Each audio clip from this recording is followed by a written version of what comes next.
This is PTV Volt. I am SYED SHABAHAT and you're watching Fault Lines. India has announced to convene G20 summit and a part of it is taking place in Kashmir. India at the moment is president of G20 summit and has decided to do some part of it in a territory which is one of the oldest disputes registered in the charter with the UN Security Council. When Pakistan tried to take up the matter diplomatically, India's Foreign Minister Shankar said that Pakistan should have no concerns as it is not a member of G20. It is time to remind India of the international commitments that they have made in the United Nations, and they are shying off ever since these commitments have been made. In today's program, we are going to ask these very pertinent questions with the robust bouquet of guests. We would want to know why G20 summit is taking place in Srinagar. What exactly Modi's regime is trying to take out of it? Is it a diplomatic endorsement that they are trying to take from the members of G20 country? All of this in today's program. Team Fault Lines have prepared a package.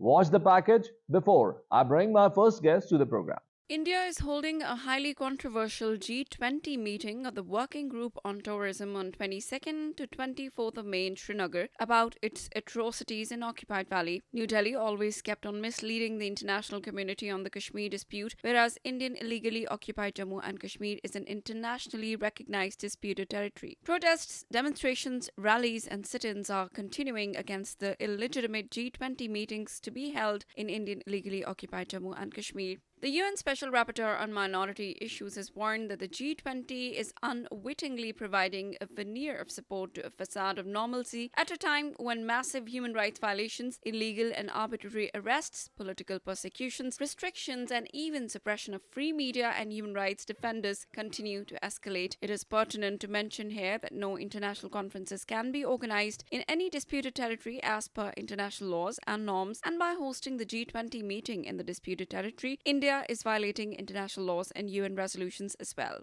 International human rights obligations and the UN Declaration of Human Rights should be upheld by the organizations such as the G20. Pakistan has a principal position on Indian illegally occupied Jammu and Kashmir dispute, which is rooted in the UN Security Council resolutions calling for its solution as per the aspirations of the Kashmiri people under the UN supervised plebiscite. Ladies and gentlemen, my first guest in the program is Dr. Mujahid Gilani. He's an expert of Kashmir affairs. Dr. Mujahid, I welcome you to my show. Thank you. Dr. Sahab, G20 summit is taking place in Srinagar. What exactly Indian government is trying to accomplish out of this effort? Bismillahirrahmanirrahim. Thank you for having me. Well, first of all, we need to understand that after the 5th of August 2019, India has been trying to tell the world that this side of Kashmir that is being administered by India is essentially undergoing development, is essentially undergoing progress, and that progress can only be portrayed if India is able to maintain normalcy or at least show normalcy to the world as far as Indian occupied Jammu and Kashmir is concerned. When we talk about the G20 summit, let's suppose there are 20 countries, that is 19 countries in the European Union, and all of these delegates are going to visit Srinagar, the Indian illegally occupied Jammu and Kashmir. The gathering, the conglomeration, the congregation of these at least 20 huge big countries, of the prosperous countries inside Srinagar, somehow helps India to tell the world that everything is normal in Kashmir. This facade of normalcy is what India at this point in time is trying to gain from holding the G20 summit inside the illegally occupied Jammu and Kashmir. And one of the more important things is that this is not the complete or the G20 summit that is being carried out in Srinagar.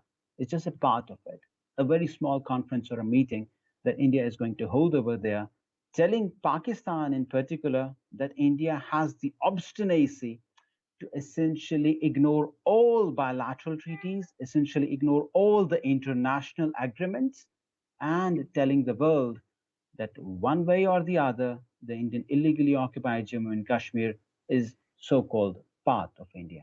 And Shankar recently have said that Pakistan should have no concerns with G20 summit taking place in any part of their country because Pakistan is not a member of it.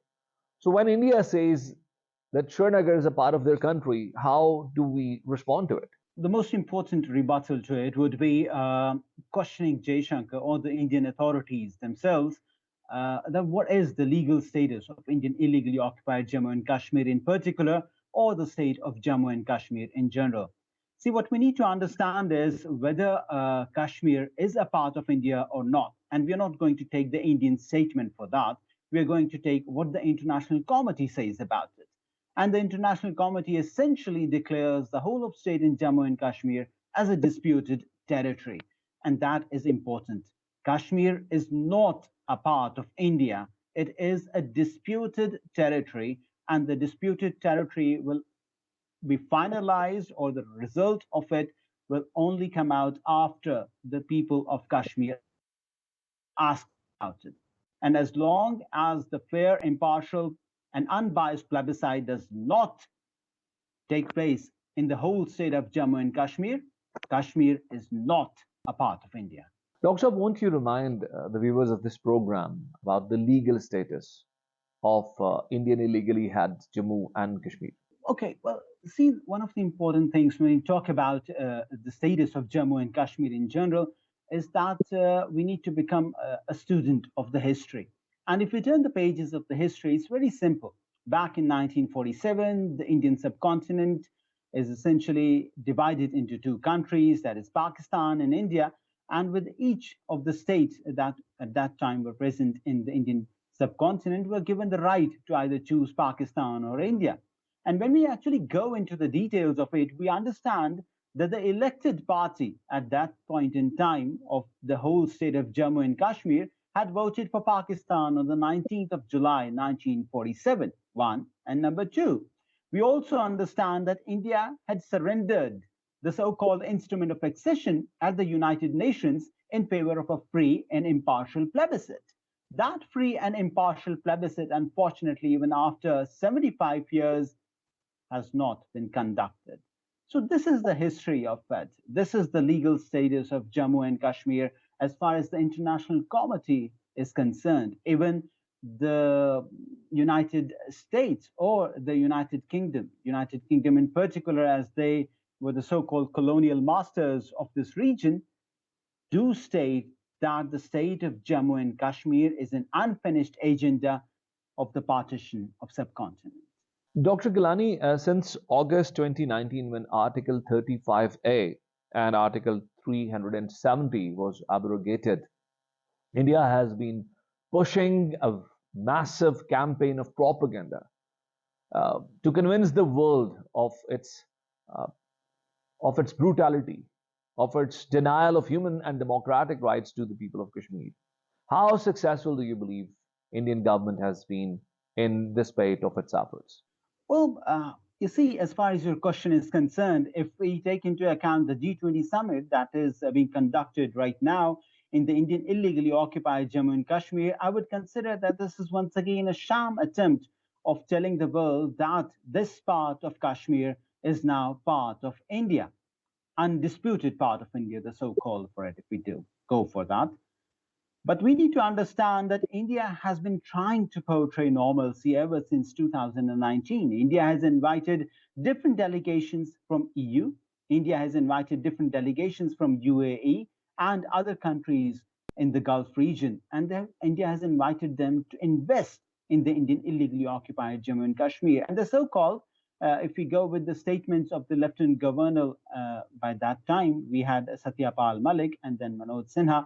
They claim that it is the current government of BJP that has enticed almost 38 to 50,000 crore of FDIs, that is foreign delegated investment, in the Indian illegally occupied Jammu and Kashmir.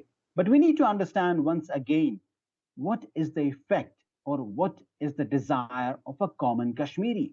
You cannot develop a land, you cannot raise high-rise buildings and then forget what your people over there actually want from you. And what do you believe is the greater plan, the larger plan for Kashmir, which the BJP's government has been pursuing thus far? You see, as far as Indian illegally occupied Jammu and Kashmir is concerned, it is an electoral point, a selling point in the political manifesto. And that is what BJP has been doing. So ever since 2014, then in 2018, 19, as we go further, in the coming year, we are going to see elections in the whole of Indian Dominion. And this is what BJP is trying to do. BJP is trying to sell the point of Indian illegally occupied Jammu and Kashmir by telling the Hindu majority, the people who are of RSS mindset, that BJP has essentially annexed Jammu and Kashmir with the whole of Indian Dominion. And that is why, at this point in time, after 2019, we have been hearing statements from Amit Shah, from Ajit Doval, from other Indian authorities or ministers, that they talk about the Azad Jammu and Kashmir region of the whole state of Jammu and Kashmir. Many a times we have heard statements from different chief ministers calling for an Akhand Bharat or an Akhand Hindustan that essentially includes the AJK portion, that is the free and the independent portion of the state of Jammu and Kashmir.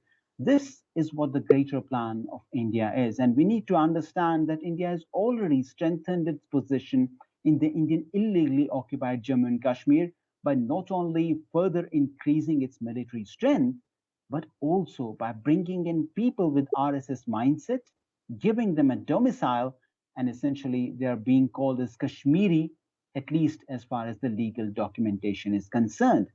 For me, I may not be a Kashmiri anymore because I don't have those legal documents, but somebody who belongs to South India can now be a Kashmiri just because BJP is going to confer him or her with that particular legal document.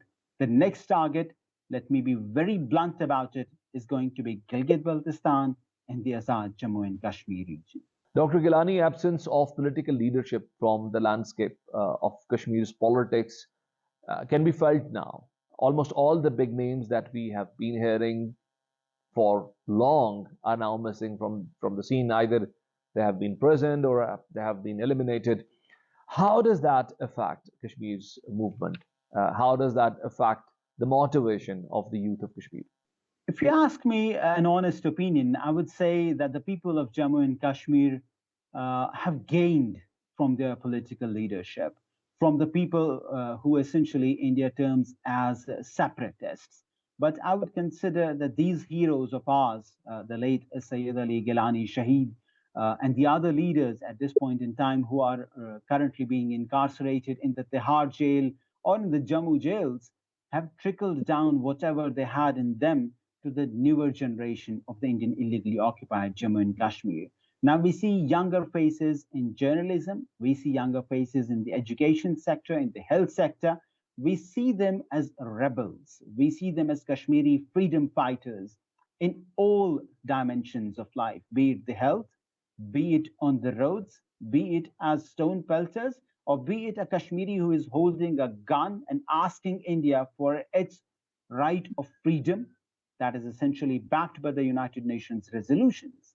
So this is what, at this point in time, India is afraid of the newer generation of Kashmir. India is afraid of the youth of Kashmir who have a proper and clear vision of Azadi, who have books and knowledge in one hand and the stones in the other. And how is the life of an ordinary Kashmiri amid all of this turmoil? You see, over the past 70 years in general, and over the past at least 5 years in particular, if we talk about it, we need to understand that a common Kashmiri living in any region or any area of the Indian illegally occupied Jammu and Kashmir has not really seen happiness. What we see is extrajudicial killings. What we see is the night raids. What we see is raids on their houses even during the days. What we see is that a common Kashmiri is being struck off from his job without any explanation. We see that a student who resides in Kashmir and even talks of Azadi, even thinks of Azadi, is essentially being struck off from the school. We need to understand that a common Kashmiri who was promised by a BJP after 2019 that they will be given jobs, that they will have more opportunities of development and prosperity. But what we see is essentially completely opposite to it. The unemployment rate in Jammu and Kashmir has shot beyond 21%. The night raids, the sense of insecurity, the sense of being incarcerated in the largest open air prison has become so widespread that we have seen a very sharp and steep rise in post traumatic stress disorders, depressions, and bipolar disorders. Thank you very much, Dr. Mujahid Gilani, for being guest in my program. Thank you. Grateful. Ladies and gentlemen, Dr. Gilani is an expert of Kashmir affairs. I have now invited Syed Muhammad Ali, who is a senior analyst and will tell us about the larger picture from another perspective. Syed Muhammad Ali, welcome to the show. Tell me why India is taking this G20 summit to Srinagar. What exactly they are trying to accomplish out of it? Frankly speaking, Shabahat, I think in the 75-year-long history of the Kashmir dispute, this is perhaps one of the most significant events in the history of Kashmir issue, because India wants to host this G20 summit in the illegally occupied Jammu and Kashmir, primarily to legitimize its military occupation, and also it will tantamount to international recognition of IIOJK as part of India. And that is why when Mr. Jaishankar says that it's up to India, that wherever they want to host it, is primarily and particularly the real issue. That where they host it, if it was held in New Delhi, Mumbai, Calcutta, or anywhere else, that would be Indian sovereign territory according to international law. But when they deliberately choose a place which is part of the oldest dispute on the Charter of the UN Security Council, then that is the ultimate evidence that this event is primarily aimed at legitimizing the Indian occupation of IIOJK through the help of the international community. And I see several mature, responsible reactions by the international community that it might not be a great success. Ali, do you believe this to be a major diplomatic success, as India is trying to propagate it as a major diplomatic success for themselves? Do you believe they have been successful in their effort? I think there are three reasons why it will not be a success.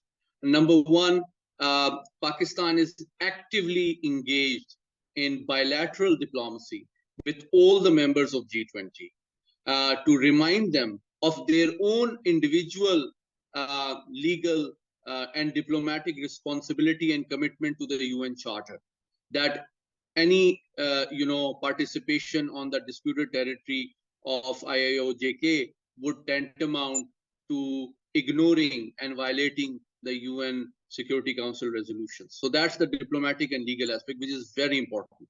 Secondly, on the moral front as well, it is very important because it is an active combat zone. It is an active conflict territory. So G20's primary purpose is to promote risk-free trade around the world.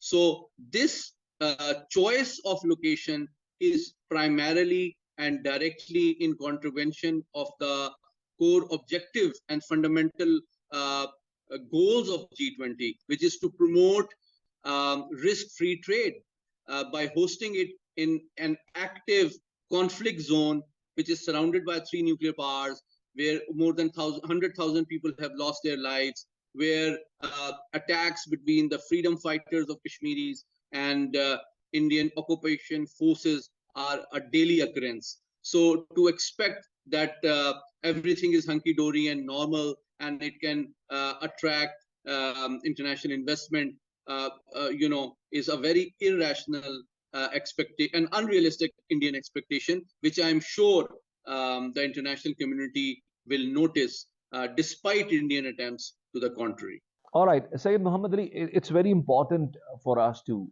now speak about BJP's leadership that has been pursuing a different policy on the issue of Kashmir, a policy that India never had during last 70 years, that we are seeing for last 4 or 5 years, particularly since 2019.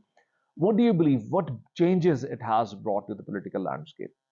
Shabat, if you look at human history, I think uh, Kashmir and the lives of Kashmiri people is the worst tragedy in human history in the recent past.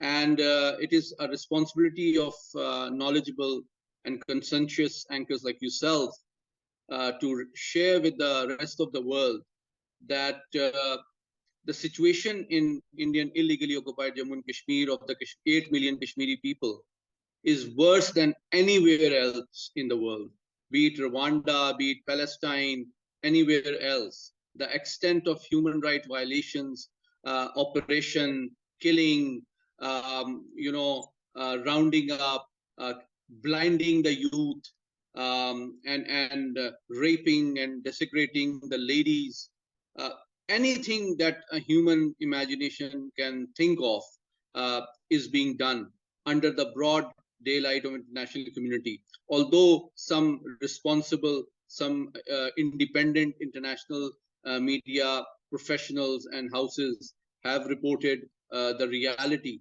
but since the media is completely controlled and deprived of any independent, access to the realities of IIOJK, it is another reason why the international community must not neglect the brutal, the inhuman, and the tragic realities of life over there, and the expectation that the Indian attempt to, hide all its atrocities and oppression and military occupation by just hosting a G20 summit will be able to fool the international community. I think it's a grave mistake. And Ali, now when the political leadership of Kashmir's youth have been silenced, of Kashmir have been silenced, we do not have the stalwarts of Kashmir's politics leading the people. How does it affect the life of Kashmiris? I think the future of Kashmir is bright. The past is extremely tragic, but it gives me a great hope and confidence that despite these atrocities and brutalities and arrest of illegal arrest of most Kashmiri freedom fighters and freedom leaders, the spirit, the quest of the Kashmiri people to seek independence is still bright, still strong, and is becoming a global phenomenon. So three things which, despite these oppression and arrests of the Kashmiri leaders, I think three things have happened and are happening which are beyond Indian control. Number one, thanks to globalization and international media and social media and the Kashmiri diaspora, the reality of Kashmir is reaching all over the world. Indians cannot hide it. Indians cannot control it. Not only through international media, but also through social media. The Kashmiri diaspora is very vibrant, very dynamic, very active around the world, be it Brussels, be it London, be it Washington, be it New York. And also, India also realizes that despite deploying almost 800,000 security personnel, which means almost, one soldier per every 10 Kashmiris, over 8 million population, has not, successfully eliminated their ray of hope and their quest for freedom, which with every atrocity and oppression is becoming stronger, brighter, and more determined. And I think with Pakistani's help and with the help of the international community in terms of political, diplomatic, moral, and legal support, I'm sure India's failure to make Kashmir a part of Indian dominion will fail. Thank you very much, Muhammad Ali. Please do not leave. Ladies and gentlemen, we will take a break and Syed Muhammad Ali will continue to be the guest in our program in the next segment. Stay with us.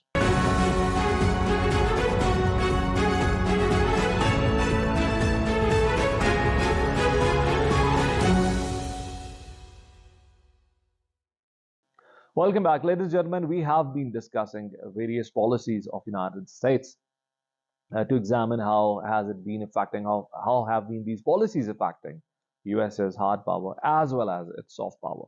But the current crisis in hand is quite catastrophic in nature, and this is US hitting its debt ceiling and requesting Congress for a revision of this debt ceiling.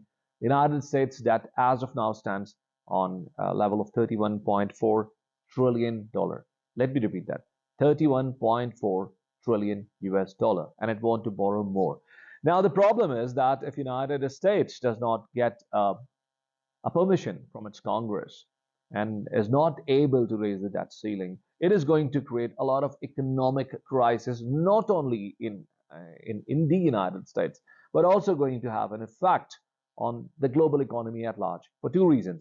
First reason is that many countries thinking US dollar to be the safest currency have kept their international reserves in US dollar, and they might just get discouraged because of US's not being able to pay its debts in time. And the second reason is that it also significantly amplifies the differences in the US's politics, which certainly will have an international lashback as well. We'll discuss this in the second segment of our program. Team Fault Lines have prepared a package. Watch the package before we continue the conversation with Syed Muhammad Ali.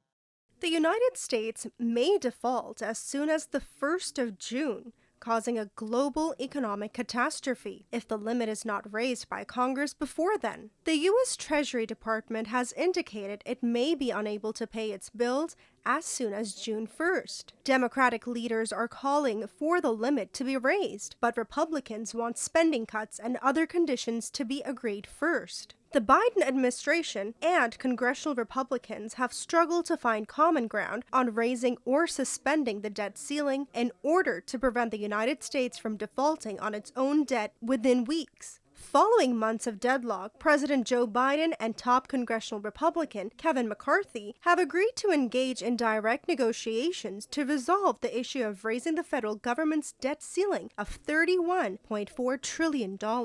Republicans, who currently hold a majority in the House with a 222 to 213 margin, have long insisted on spending reductions as a precondition for raising the self-imposed debt limit of Congress. Financial markets responded positively to these discussions, with the United States stocks showing gains, partially due to cautious investor optimism regarding the ongoing negotiations. The White House economists have estimated that a protracted default could cost up to 8 million jobs and wipe half of the value of the U.S. stock market. If the United States fails to avert default on its debt, the economic effects of such an unprecedented event would be global. Ladies and gentlemen, Syed Muhammad Ali continues to be the guest in the program. Ali, we are now talking about the United States and particularly with a focus on US's hegemony, both in realm of its hard power and its soft power. It has remained under check in the recent past, and that crisis is adding further into the crisis. How do you see this development? I think it's a very significant development, not just in the context of the nature of US power, and its composition, but also the timing, which is very significant. There are three things which are afoot, characterized by the Ukraine war, the Russian challenge to the US hegemony in the European theater, in the Middle East, and the recent Chinese initiative to change the geopolitics of Middle East represent significant challenges to the US dominance in different parts of the world. Now, if you add the rise of BRICS and all the countries who are part of BRICS to gradually evolve alternative economic bloc, which can circumvent the US economic dominance, is a major cause of concern for the US strategic thinkers. Now, in this context, when the US current administration is facing a realistic possibility of a default, and the desperate political activity which is afoot between both the Democrats and Republicans right now indicate that all is not well. And that might it is possible that the US might avoid or avert this default due to some extension and enlargement of the debt scale and level. However, it would add to the inflation, it would add to the cost of living of and also increase that borrowing and the debt burden on the US administration, which will translate into a higher inflation rate and make things very expensive for the US exporters as well. Ali, won't it have repercussions? Will it not have fallouts in the international arena as well? Because US dollar at the moment is the largest currency in the world. Indeed. Let's break it down into three very likely and clear possible consequences. Number one, even if the US avoids this debt issue, then it will have to increase the debt level and the scale, which is already almost 100% of the US GDP at $31.4 trillion. What will this mean? This will mean that the US borrowing cost will increase, US interest rates will increase, US cost of production will increase, which will increase the prices of US products around the world. Secondly, since the cost of living will increase in the US nation's ability to purchase things from outside world will also reduce. Now, this is a grave and ominous scenario for the rest of the world, which includes Pakistan and China, which looks at the US as a major export market for their goods. Pakistan exports $12 billion to the US. China exports more than $700 billion worth of exports to the US. Now, if the US ability to buy things from outside world reduces as a direct consequence of inflation and lower and declining affordability rates, that would mean the export revenue of other countries which rely on the US as a large export market would also face serious challenges. And Ali, doesn't it also signifies or amplifies or puts a light on the political differences that the US's polity has developed over a period of time? Indeed, and it's unfortunate because right now the former president, Mr. Trump, is trying to build a narrative that this is not further borrowing is not in the US interest. However, he himself borrowed extensively during his administration, and the Republicans and Democrats are deeply divided in terms of how to avert this economic crisis. So that will not only affect how the Wall Street will react, how the stock market will react, how the US Treasury bonds will react, how the trust of the international community in the US currency and the US debt model will react. So I think this will have significant implications, not just in the world economy, but also for geopolitics. Ali, de-dollarization campaign is also on the go. We can see countries like Brazil, countries like South Africa, economies like India, China, Iran, Kingdom of Saudi Arabia recently. They have already announced to start developing trade outside the US dollar. Will it not trigger the process of de-dollarization further? Shabad, I think the world order is in a deep state of flux right now. And this economic challenge that the US economy is right now facing is one very important aspect and part of it. And it can be characterized into three key important trends. Number one, all the world economic powers, including very close US allies like Britain, like EU, like India, like China, are hedging their bets. So they are not putting all their bets or eggs in the US export market. They are feverishly, actively exploring alternatives to the US market, because in case of a economic meltdown, they do not want their economies to suffer heavily, number one. Number two, they are exploring tangible and significant measures to use alternative currencies beyond the US dollar and reduce their dependence on the US currency. And number three, that they are trying to increase the level of mutual trade and bilateral trade. And in this context, you can see the increasing volume of even Indo-Chinese trade, Indo-Russian trade, Sino-Middle Eastern trade, and also the recent visit of Pakistan Prime Minister to Iran, in which Pakistan is exploring alternative markets for greater export revenues. So that indicates, irrespective of the level or the size of economy, the whole world, including the West, including China, including India, including Middle East, including Saudi Arabia, including Pakistan, are actively pursuing measures to reduce their vulnerability and dependence on the US market for exports, but also reducing their dependence on the US currency as well. Thank you very much, Syed Muhammad Ali, for being guest in our program. Thank you so much. Ladies and gentlemen, the last guest in my program is Dr. Carl Kaltentheller, a professor at University of Akron. He's joining me from the United States, and we are going to take his view on the same issue. Dr. Carl, I welcome you to the show. Thank you for having me.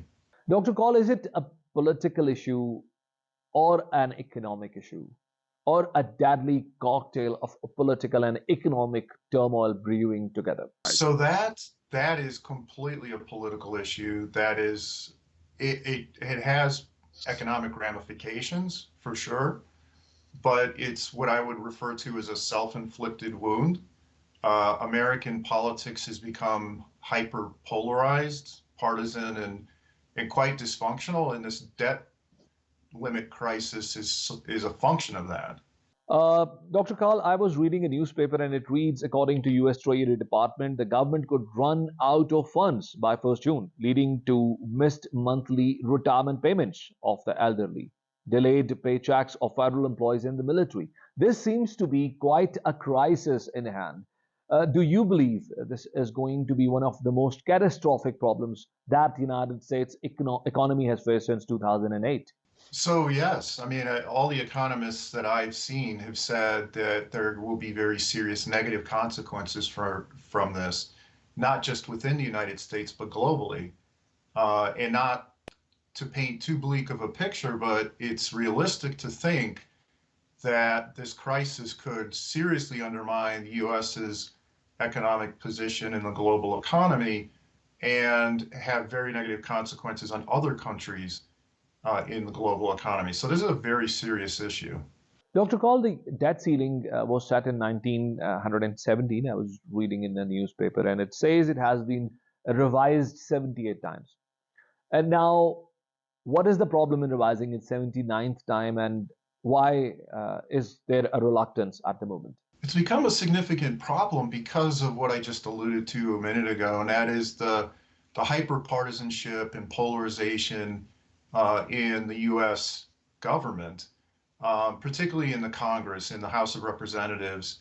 You've got people on both sides, Republicans and Democrats, who are very much in the mode of, I'm going to try to inflict as much pain on my political enemies as possible. And so they take these extremely unbending and maximalist positions. And so it's very difficult to come to a compromise. And we're in probably the worst situation we've been in at least in my memory, in terms of the nature of these extremists, if you want to call them that, within both parties, who are really holding the country kind of hostage to them trying to score political points.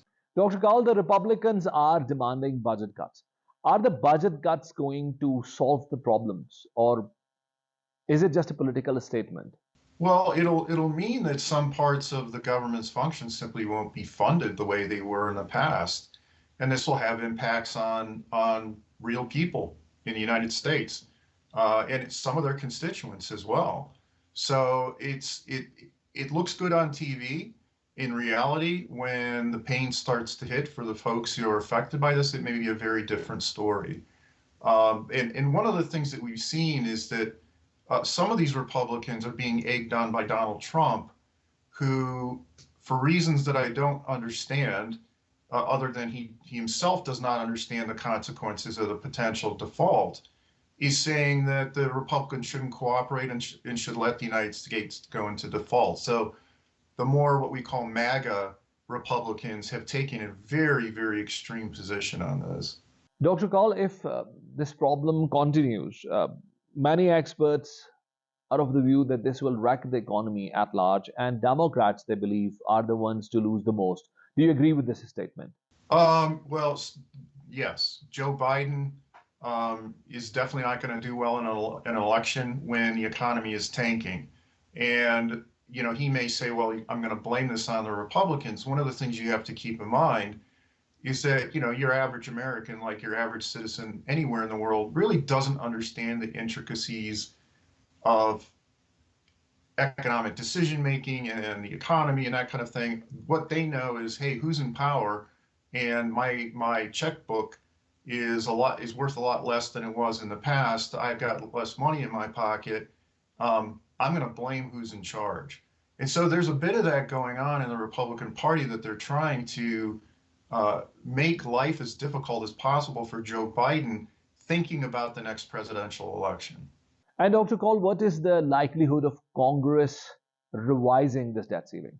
So I think the likelihood is high from everything I've seen, because for the United States to default on this debt would be catastrophic for the American economy, catastrophic for the U.S. position in the global economy, would have our allies question our ability to get our own house in order and to play a global leadership role. There's only downsides to it. There's no upsides. You know, like I said, trying to score political points, that's one thing. But I think the Republican leadership, which has been so hard-nosed on this issue, knows that unless they come to a deal with Biden, that the country's going to kind of drive off the economic cliff. So I think the chances are high. Does this solve the problem permanently? No, I'm not even sure this solves the problem in the short term. We'll probably get to this kind of brinksmanship into the foreseeable future. This is a sign of the dysfunction. It's a symptom of the dysfunction of the American political system right now. So does it mean, Dr. Kaul, if I understand you correctly, that this requires an economic restructuring for which both of the parties need to work hands in hand? Yeah, absolutely. If the United States wants to do anything now, there's got to be cooperation between the two parties. If the parties continue to try to score political points on each other, it's only to the detriment of the United States. We've got some serious problems, inflation. There's way too much violence in the country, as you probably have heard. There are many, many issues the United States is facing, and these problems only get solved through cooperation. But unfortunately, the incentives are, particularly in the House of Representatives, to try to score political points by being as kind of partisan and hard-nosed towards the political opponents as possible. Dr. Kaul, how will Europe respond to this? Because so far, Europe has been looking towards the United States as a global leader. And now when the United States economy as well as its politics is under such severe challenges, how will Europe respond to it? Well, I think for most Europeans, particularly in the political leadership of European countries, this is viewed very negatively. They need the United States. Even countries that, or political leaders in these countries that may not be as enamored with the United States as others, still want the United States to be a stable partner. An unstable partner for them is bad. And particularly an unequal partner, a partner like the United States, which is, like you said, in a leadership role, that's bad for Europe. That's frankly bad for the world. So this is viewed with real concern, and rightly so. If the United States becomes a dysfunctional superpower, it's bad for Americans, but it's really bad for the world. Dr. Kaul, de-dollarization is one of the key issues we have been talking about. What are your takes on it? Well, I would say one short thing about de-dollarization. I think a bit of it is overblown. I don't think that de-dollarization is happening or will continue to happen at a rate where the dollar will be replaced by any other currency, be it the Chinese currency or some what we call fiat currency, a currency that gets created for trading partners. We're not there yet. We're probably not going to be there in the foreseeable future. How does this self-inflicted wound of the fight over the debt ceiling in the United States affect the dollar? It certainly doesn't help the dollar. It could very easily cause a depreciation of the dollar, which would be good for some Americans and bad for others. Uh, but the main thing to think about is our treasury bonds. If our treasury bonds, which are our major instrument in which we sell debt to foreigners, if those are affected by this debt crisis, in other words, people don't want to hold American debt because they don't think it's good, they don't have faith in the American economy, that will very much undermine the United States and its economic position and destabilize the global economy. Dr. Call, President of the United States is on visit of Tokyo. What is there on his agenda? So there's several things on the agenda. The two most important things really are an attempt to get the G7 countries to work on climate technology together, to invest in climate technology and to reduce the dependence on China for climate technology. A lot of these countries in the G7, United States included, have relied quite a bit on China for cheap climate technology. And part of the reason why Chinese climate technology is cheap is because China engages in what we call state-led industrial policy. So this is subsidized, it's invested in by the Chinese state, and the reliance on this Chinese technology, not just for the climate, for many aspects of Chinese technology, is increasingly viewed in the West as potentially economically problematic. So say, for example, that there is a conflict over Taiwan, that technology may then at that point not be available anymore. But also the view that China is trying to use this technological and economic power to gain leverage within their political systems is increasingly viewed as a problem. So a quick way to refer to this is that Europe and the United States, other Western countries, Japan as well, are trying to develop their own climate technology base so that they're not so dependent on China. So today there was an agreement on this, which is actually a pretty important thing, that they've created a coordinated policy. The other thing is Ukraine. No surprise there that the G7 countries are working on getting as much money and as much support for Ukraine as possible, given the fact that the Russians aren't likely to back down in Ukraine. Ukraine needs economic, military, political, and other forms of support. And don't you think tackling global inflation is one of the major issues on very high priorities for them? Absolutely. It's part of what they're discussing. This is something that's discussed all the time. Central bankers discuss this. Economic leadership in these countries are discussing this all the time with each other. So now you've got the heads of state who are sitting down and talking about this and kind of hashing out the things that have been discussed by lower levels of their governments. And the goal is to try to get global inflation lower, because global inflation is causing a lot of economic pain in countries, United States included. And it's a political problem for the leaders in these countries, and they want to try to dampen it because they don't want to lose the next election because of inflation. So yeah, there definitely are efforts to get it under control, efforts to deal with supply chain problems, efforts to deal with maybe coordinated monetary solutions to this, various things that are being discussed such that you have coordination in these efforts and not have something that looks like, well, it benefits country A at the expense of country B. So this is definitely something that is getting worked out as we speak. Dr. Kaul, visit has been shortened. Initially, he was also going to visit Australia and another country because he had to come back and do some political meetings. Tell us what exactly is waiting for him back home. Well, I don't envy President Biden's position right now because President Biden has to meet with the Republican leadership to try to come to a solution on the debt crisis. And that's a very difficult thing because the Republican leadership can't necessarily control the people who they supposedly lead. For example, Kevin McCarthy, who's the leader of the Republicans in the House of Representatives, has a very weak hand. He has a very raucous, very difficult group of Republicans that he's trying to lead, who have really weakened the position of Speaker of the House. In order to get elected, he gave up a lot of his power. So when Biden talks to McCarthy, McCarthy then has to go talk to the Republicans in the House. And it's not a done deal that anything that gets agreed upon by McCarthy and Biden is going to be accepted by the Republicans in the House.